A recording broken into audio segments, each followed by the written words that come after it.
কোন একটা রাষ্ট্রে কোন একটা প্রবলেম হলে বিএনপি কার কাছে কি যায়? চপ্পুর কাছে তো যায় না নিশ্চয়ই। জামাত কার কাছে যায়? আপনি কনসেনসাস কমিশন কার নেতৃত্বে আলোচনা করতেছেন? লেজিটিমেট ফ্যাক্ট কি? আপনি মানে আপনি একটা রেশনাল অ্যাসপেক্ট কি? আপনি রেশনাল অ্যাসপেক্টটা দাঁড়ায় প্রশ্ন করেন। অধ্যাদেশ এবং আদেশের মধ্যে বেসিক ডিফারেন্সটা হচ্ছে অর্ডিন্যান্স আপনি ছোট ছোট ইস্যুগুলোর উপর আপনি রাষ্ট্রপতির পক্ষ থেকে আপনি নেন, অপিনিয়ন নেন, বা রাষ্ট্রপতি ছোট ছোট বিষয়গুলোর উপর, যেমন আপনি সিগারেট খাইলে আপনি আজকে থেকে 50 টাকা করে আপনার জরিমানা করা হবে।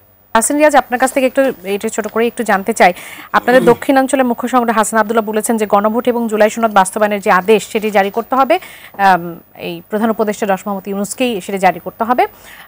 এই আদেশ যদি এখন চুপ্পুর কাছ থেকে নিতে হয় তাহলে তা হবে বিপ্লবের কফিনে শেষ পেরে। কিন্তু আমাদের শাহাবুদ্দিন মালিক, যিনি সংবিধান বিশ্লেষক আছেন, তিনি বলেছেন যে প্রধান উপদেষ্টা অধ্যাদেশ জারি করবেন, এটা উদ্ভট ধারণা। মানে আইন আসলে কি বলে, আইনের ব্যত্যয় ঘটানো সম্ভব কিনা?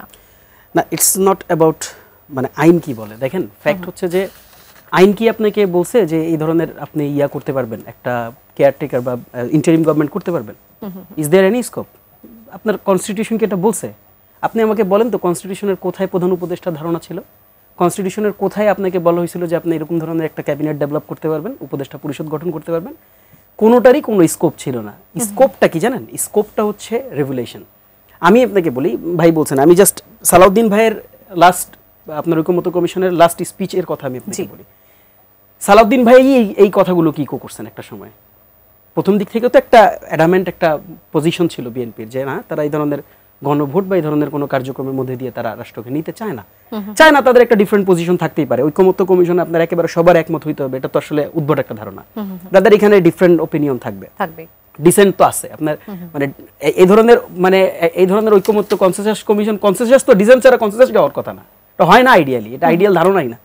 কাজেই দেখেন, ফ্যাক্ট কি? ফ্যাক্ট হচ্ছে যে এখন রাষ্ট্রপতি যে আদেশটা জারি করবে, রাষ্ট্রপতি যেদিন আদেশ জারি করবে, আপনি জানেন কনস্টিটিউশনের স্ট্যাটাসটা তখন কি হবে? কনস্টিটিউশন ইমিডিয়েটলি ইনভ্যালিড হয়ে যাবে। কারণ কোন বেসিসের উপর দাঁড়ায়া?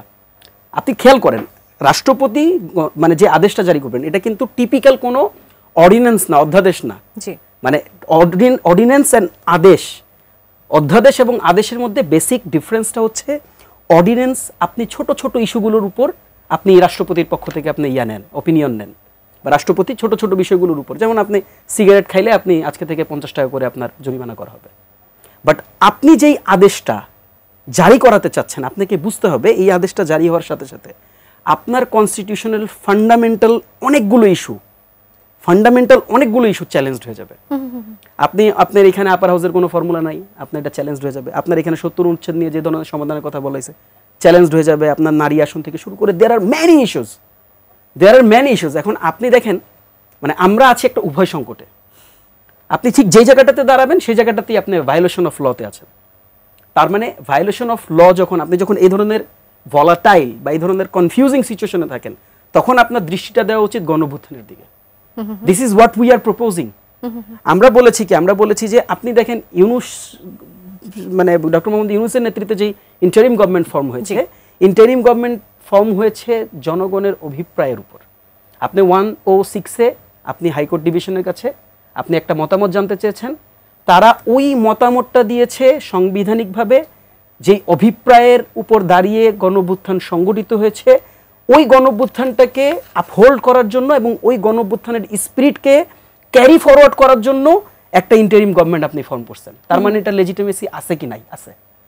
তাহলে আমরা বলেছি যে যেহেতু ডক্টর মোহাম্মদ ইউনূস রিপ্রেজেন্ট করেন এই গণঅভ্যুত্থানকে, ডক্টর মোহাম্মদ ইউনূস এই পলিটিক্যাল সকল পার্টি ডক্টর মোহাম্মদ ইউনূসের ইন্টারিম গভর্নমেন্টকে সাপোর্ট দিয়েছিল কিনা? দিয়েছে, একেবারে বিনা বাক্যে, এবং এখনো তো সাপোর্ট দিচ্ছে। বিএনপি এত বড় একটা রাজনৈতিক দল, বিএনপি যদি অ্যাডামেন্ট থাকতো, ডক্টর মোহাম্মদ ইউনূসের জন্য এই রাষ্ট্র ফাংশন করা ডিফিকাল্ট হয়ে যেত। This is the reality. আপনি আমি যত বক্তব্য দেই, this is the reality. Jamaat Islami যদি বলতো যে না, আমি সাপোর্ট করব না, অনেক ডিফিকাল্টিস তৈরি হয়ে যেত। তারা তো সাপোর্ট করতেছে। তার মানে দেখেন, খেয়াল করে আপনি, বাংলাদেশে যতগুলো পলিটিক্যাল পার্টি আছে এখন পর্যন্ত ডক্টর মোহাম্মদ ইউনূসকে এই গণঅভ্যুত্থানের মানে রিপ্রেজেন্টেটিভ হিসাবে মানতেছে, সব ধরনের সহযোগিতা করার চেষ্টা করেছে। আপনি কি চপ্পুকে মানতেছেন? খেয়াল করেন, এটা একটা কনস্টিটিউশনাল পোস্ট হিসাবে থেকে গেছে। বাট আপনি কি আপনি আচ্ছা, কোন একটা রাষ্ট্রে কোন একটা প্রবলেম হলে বিএনপি কার কাছে কি যায়? চপ্পুর কাছে তো যায় না নিশ্চয়ই। জামাত কার কাছে যায়? আপনি কনসেনসাস কমিশন কার নেতৃত্বে আলোচনা করতেছেন? লেজিটিমেট ফ্যাক্ট কি? আপনি মানে আপনি একটা রেশনাল অ্যাসপেক্ট কি? আপনি রেশনাল অ্যাসপেক্টে দাঁড়ায় প্রশ্ন করেন। তাহলে রেশনাল অ্যাসপেক্টে দাঁড়ায়া আমরা যেটা বলছি সেটা হচ্ছে যে তার কাছে ম্যান্ডেট আছে, এই ম্যান্ডেটটা ইনভিজিবল, আমি আপনি এই ম্যান্ডেটটা দেখতে চাইলে দেখতে পারবো। কাজেই ডক্টর মোহাম্মদ ইউনূস চাইলে এই আদেশটা দিতে পারবেন। এবং হ্যাঁ, ডক্টর শাহদিন মালিক আমি পার্সোনালি ভেরি রেসপেক্ট করি, আমি ওনাকে, ওনার একটা লম্বা সময়ের অবদান আছেন। বাট দেখেন, আমরা অনেক কিছু ভেঙে আসছি, আমরা অনেক কিছু ফেলে আসছি, অনেক কিছু ফেলে আসছি বলেই আমরা এই প্রস্তাবনাগুলো দিচ্ছি। এগুলো উদ্ভট না। আপনি এগুলোকে মেনে নিবেন কি নিবেন না, এটা হলো আপনার প্রাসঙ্গিক প্রশ্ন আর কি।